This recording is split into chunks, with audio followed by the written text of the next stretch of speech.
Hey, it's LuckyChappy. So today we got the Chaos Theory Collection event trailer, and I am so excited to read these patch notes. I'm going to skip the bug fixes, and I'm going to skip the Nintendo Switch launch because there's no need. I'm also going to skip the Caustic Town takeover, but I will say it is going to hold, it's going to be at water treatment, and there's going to be high tier loot there, and it's going to be chaotic there, like really chaotic. So let's get straight into it. Ring Fury Escalation. This is what I was talking about in my other video. But Ring Fury is a new Apex playlist takeover that follows regular BR rules, but each round, one or more ring flares will appear on the map within the current ring. Ring flares are slowly expanding pockets of the ring within the arena. During the Ring Fury Escalation takeover, all players will start with a heat shield in their inventory. Throw down your heat shield to avoid damage from ring flares or the ring itself. So if you're caught in the storm, your teammate gets knocked, you can throw a heat shield down and you can revive them because you will be taking no damage within that shield. It looks really cool. And in place for that item, there's a new slot in the inventory, and it's called the survival slot. So you won't need to pick up a heat shield and use up an inventory slot. It'll have its own slot, and I'm sure they'll add more items for that as well. However, the only downside to this is for those on controller, you can no longer hold left on the D-pad to inspect your weapon. This is now used for the survival slot. And if you want to inspect your weapon, you now have to go through the emote wheel.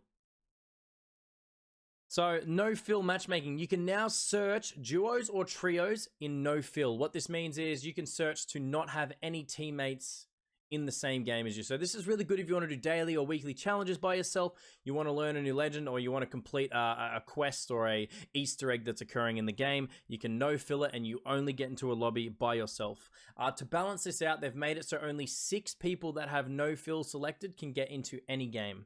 So you'll never have more than 6 no-fill solos in a game, so that'll help with boosting and things like that. The rewards track, we have a bunch of rewards, including a legendary Eva 8 skin and a legendary Kraber skin, which look really nice. We have a bunch of legendary skins and epic skins as usual for all the legends, and this event has done really well. I haven't seen skins this good for a long time in a collection event, so I'm really excited. We have the Bangalore Heirloom. I've been speculating if this was going to look good or not, and I really love it, man. I really, really love it. The inspect animation is pretty cool. I don't think it's as cool as some of the other ones out there, but the heirloom itself looks dope, so I'm super excited to get this. And make sure you tune in on the stream day 1 because I will be purchasing all the packs to get the heirloom and showcase it to you guys and girls. Legend updates. Here's the big stuff. Caustic. Caustic knocks gas. Grenade. So his ultimate no longer recharges at 2.5 minutes. It'll take 3.5 minutes. His damage as well for his gas will now do 5 HP per tick instead of 6 HP, gradually building up to 12 HP the longer the enemy was standing in it.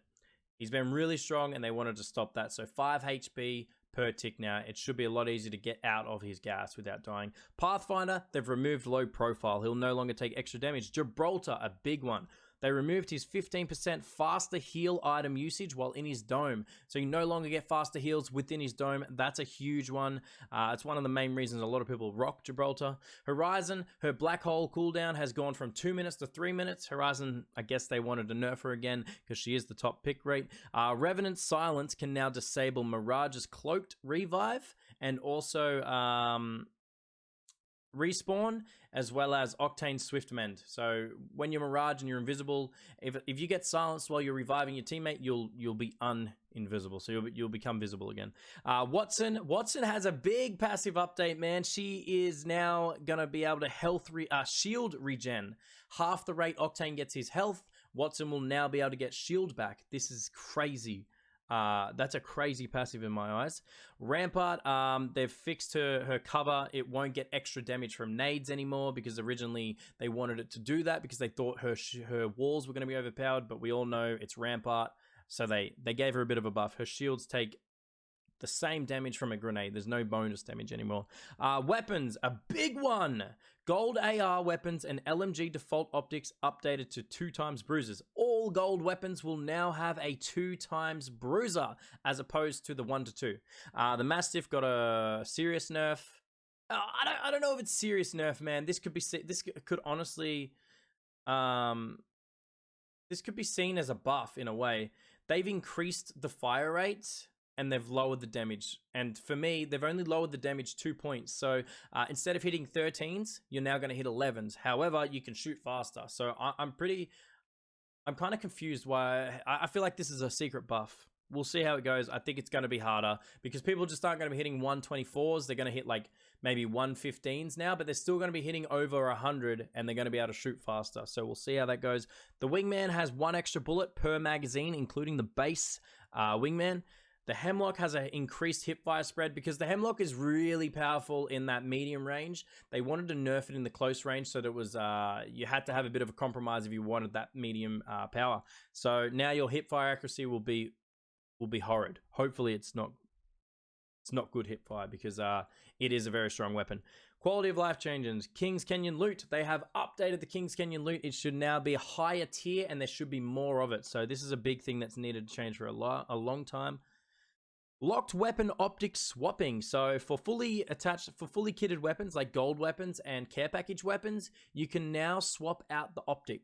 So I think the Prowler has a Digi-Threat. I think the gold R3 has a 1-2. You can now swap out those optics for whatever you want throughout the game, except the Kraber. The Kraber is the only one that you can't do that. So that's good. You wouldn't want to change on the Crab anyway. It would be a bit, I feel like it would be broken.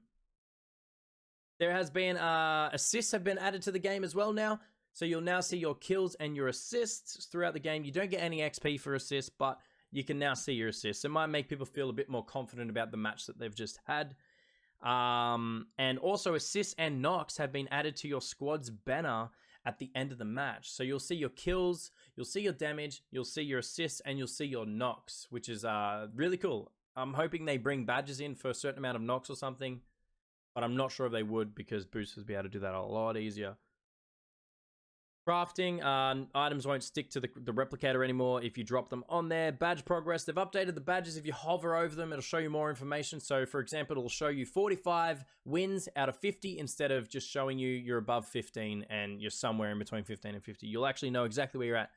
Ping my death box. So when you are respawning and you're in the dropship, you'll have the option to press a button and it'll ping your death box for you so that you can find it a lot easier.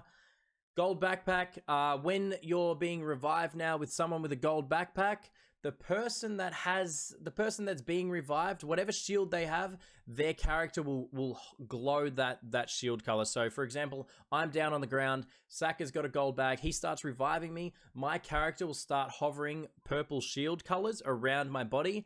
This is just so that the enemy can see a lifeline res or anyone else that's reviving with a gold bag, and they can see what shield the person that's downed has, and they can know who to focus during that revive, because most of the time you would focus the lifeline while the revive's happening, but if you see a purple shield, you might want to quickly finish them while they're being revived, because you don't want a purple shield getting up with gold bag.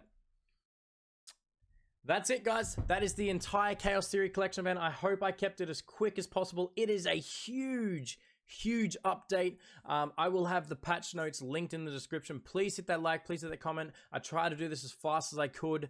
And yeah, thank you again for the support. I'll constantly be doing more update videos like this. And yeah, I will see you on the next one. Have a good day.